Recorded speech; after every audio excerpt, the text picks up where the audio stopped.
Feinripp Adventskalender.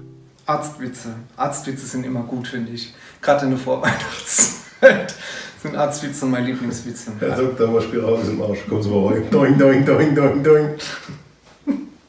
So einen Witz würde ich nie erzählen. Nee, du nicht. Sagt der Doktor, hören Sie mal, ich habe eine gute und eine schlechte Nachricht. Das sind einmal die beste Witze, ne? Was geht. Also ich habe eine gute und eine schlechte Nachricht. Welche wollen Sie zuerst hören? Ah, dann lieber die gut. Also ich wollte Ihnen mitteilen, Sie haben nur noch 11 Wochen zu leben. Was? Das war die gute Nachricht? Was ist denn dann die schlecht? Ich versuche seit einer Woche Sie zu erreichen. Jetzt? Ja. War das ein Bes? Für Weihnachten. Ja, okay, aber naja. Ich finde, Aber es ist ausbaufähig.